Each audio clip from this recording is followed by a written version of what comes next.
Hello and welcome to my kitchen. And there's a reason we're in my kitchen today. So if this video today feels like I threw it together very quickly, it's because I did. I have horrible sinus problems and spring just kills me every year. It was a tough week. Last Sunday was my mom's birthday. This Sunday is Mother's Day. It's the first year without her. So I thought, let's honor Mom by doing a video. I always found that she was really hard to shop for. So if I bought her a gift, she may or may not like it. She would pretend to like it when she unwrapped it. But true story, once I got her something for Christmas, I was young. And the following spring, the neighborhood had a yard sale. And guess what was on the table? The thing I bought her for Christmas. She didn't do it to be mean. She just, in her mind, that was clutter and it was taking up space. However, if you made her something, if you created something, she always kept it. And I mean, she always kept it. When I first took over the house and redid the kitchen, I took things off the kitchen wall that we made when we were young. She still had this like pineapple cutout I made in Girl Scouts from like 1984. She always kept the stuff you made. So in her honor, we're going to do 3 really easy crafts. Really easy crafts, stuff that I already have in the house that we're going to use, and things that I think my mom would have liked. About 15 or 20 years ago, my mom went through all the photos that we had in the house, and she was separating them out by child. You know, my sisters had a pile, my brother had a pile, I had a pile. Apparently, by the time you got to your 4th child, you just stopped taking pictures of them altogether. I have like a handful of pictures. My sisters have like boxes of pictures. It was the 70s. It's not like today where every single person on the planet is carrying a phone and that phone has a camera. Back then you didn't have a camera on you, and my parents weren't big picture takers, you know. They lived life, they didn't photograph it. So out of the pictures that I have, I was able to find this photo. Not the best photo, but let me tell you, I am sitting in the exact same spot that I was in that photo. Was my mom this fantastic cook who created her own recipes? No. Was she a terrible cook? No. But she, right in the middle, she kept us fed, and I know that she collected recipes because I have a box of them. So in her honor and the kitchen, here is our first project. We're going to do a flip through of this recipe book. I'm not going to show you how I made it because I actually don't have any more of them. I made them in bulk, and this is just one of the ones that I have already made. But they're so simple to do, and I can just talk you through it.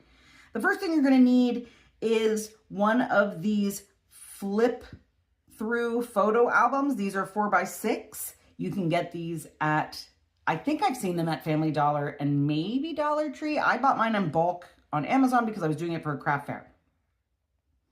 You're also going to need pretty paper or maybe photos. We'll get to that in a second.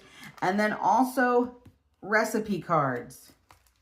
And there's all different types of recipe cards that you can get. I bought a bunch of different ones on Amazon, some with fruit, some with vegetables, and it depends what you want to do. This is such a great thing to give to somebody who likes to cook or just collect recipes. This is very much personalized. You can, I think this would be an awesome gift for a bridal shower. Could you imagine if you gave everybody a recipe card to fill out, and then you put them all in this book? Up here, maybe a picture. You know, if grandma gave you this recipe, how about put a picture of grandma there? So super simple. So what I did was this front cover and also the back cover. I cut out something that was double-sided because you're going to see it on both sides. This is 4.5 by 6.5. And that will cover front cover and back cover. On the inside, now this is how I did it. I put my recipe cards on this side, and then let's get to the next page. and then a nice colored sheet of some sort. In this one, I tried to do everything like with food and like down on the farm type of thing. This is going to be your 4x6, okay? Just like if you were putting a 4x6 photo in there. And then I just did every other. So I embellished a little bit on here because, you know, why not? And then you're just filling it in. This is such a simple craft that you can do for a party, for someone who likes to cook. This is good for birthdays, maybe a family reunion. Have everybody in the family give a favorite recipe. You can embellish these in some way. You can customize even these. These have fruit on them, but certainly you can get recipe cards that maybe just have flowers if you want them to be pretty. And you can just fill it in. I stuck a little piece of ribbon around mine. I also made a little tag for it. Now, that makes it seem like I made the tag. I had a whole sheet of paper and it comes with tags. You just cut them out. I inked it a little to give it a little bit of a look, and then that's it. I have these in my booth right now and I'm selling them for $7 a piece. And that's it. So simple. Such an easy gift to give. Let me know your thoughts in the comments. This one's an easy one. And here we are with our recipe keeper.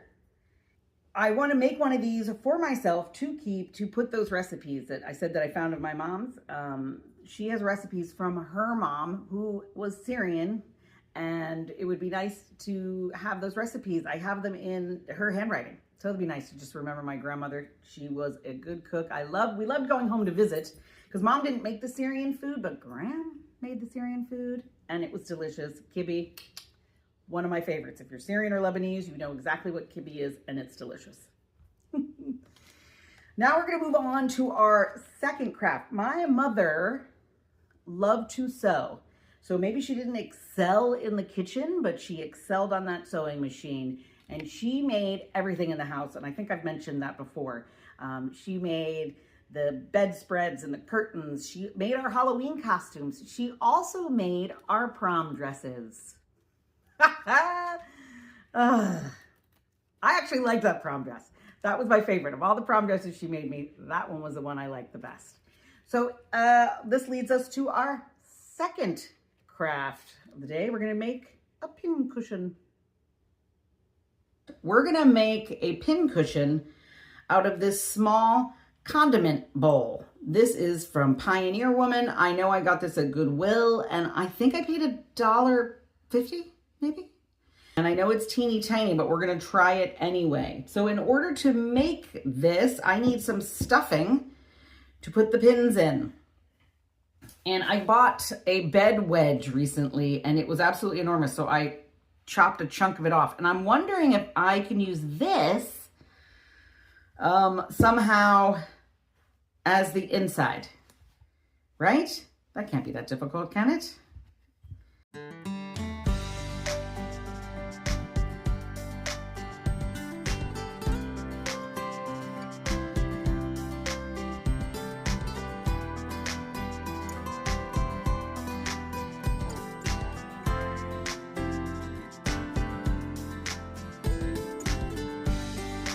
Ooh, it's really messy. Anal retentive crafter here. I have to clean this up.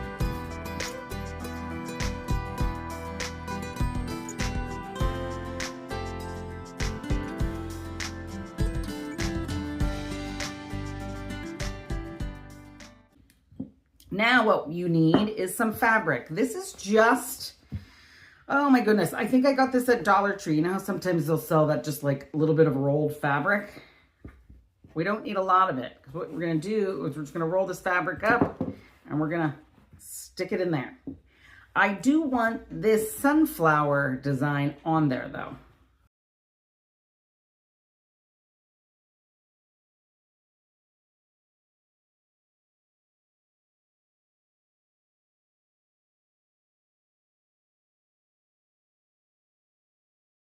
Seen people do this and they'll sew it shut. They'll do what's called, I call it a slack stitch. I think it's called a running stitch. And then they'll pull this together. I think we all know I'm not that coordinated. So, I am just going to somehow glue this together with my hot glue gun.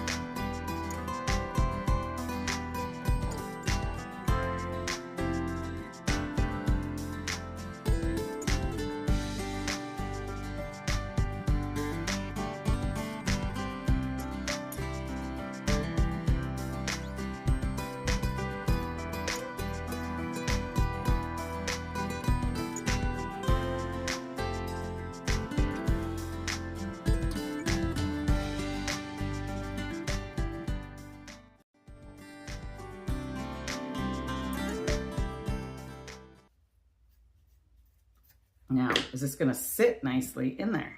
Maybe not. If I put enough glue in there, it will.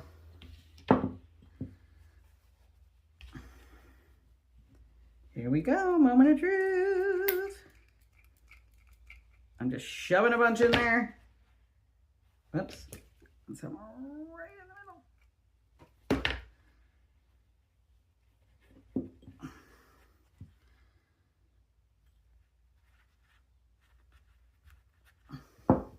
This could have been better, guys.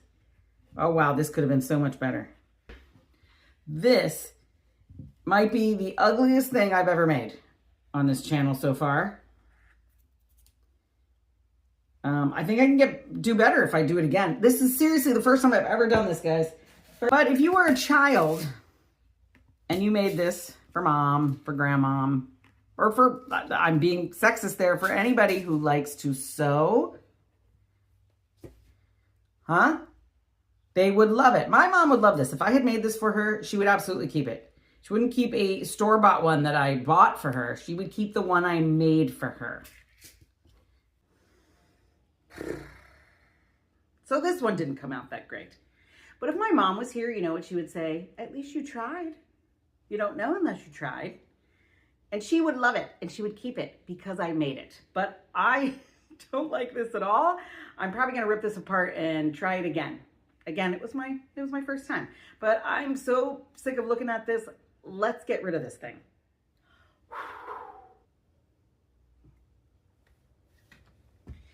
She really did like to sew. Check out this picture and the shirt she is wearing. I know she made that. That picture's from our front porch. And I had long, luxurious locks. Now we're on to our very last project. This one's a little bit more involved, but this one came out the best. This is from my stash. My stash? If you are like me, you just have a bunch of things that you keep because you think you're going to use them at some point, and this is one of them. I want to put some rub-on transfers on this. Now, if you don't have rub-on transfers, even if you don't have a shutter, pick anything that you have in your stash. I am working with wood today. I love to work with wood. I'm not even going to paint this. I'm going to use rub-on transfers, but if you don't have that, you could use stamps with paint. You could use stickers. You could use decoupage paper, and just adorn it. You're going to put, I'm going to put a hanger on the back so this can hang on a wall. Let's pick out some transfers. Because the inspiration is mom, we're going to do flowers. And I have tons of flowers. Most of you probably already know how to put on a rub-on transfer because you've watched these videos before. But if you haven't, and this is your first time watching a crafting video, a rub-on transfer is so easy to apply to a surface. You're going to find out where you want to put it first. There I go. You're going to put it down, removing the backing paper. Position the transfer sticky side down. You're going to use a craft stick to burnish it firmly onto the surface. And then you're going to slowly peel away the top plastic sheet.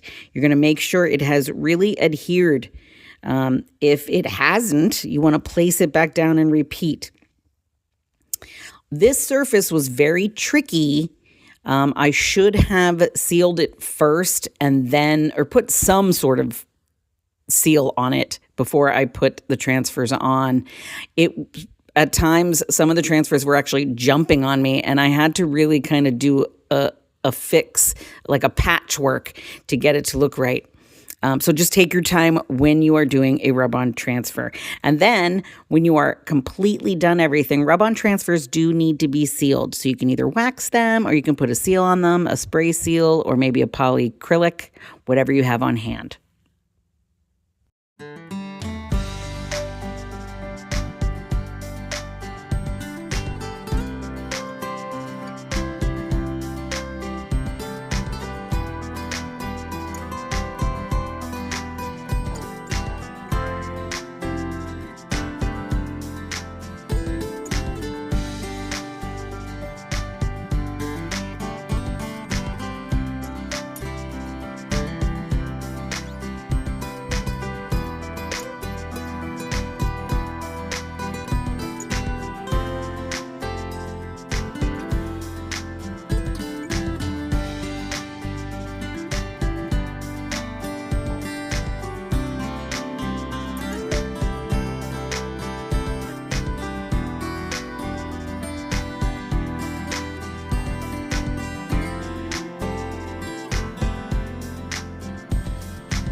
Thank you all so much for being with us today and for remembering my mom with me. Happy Mother's Day, everybody. We'll see you in 2 weeks, right?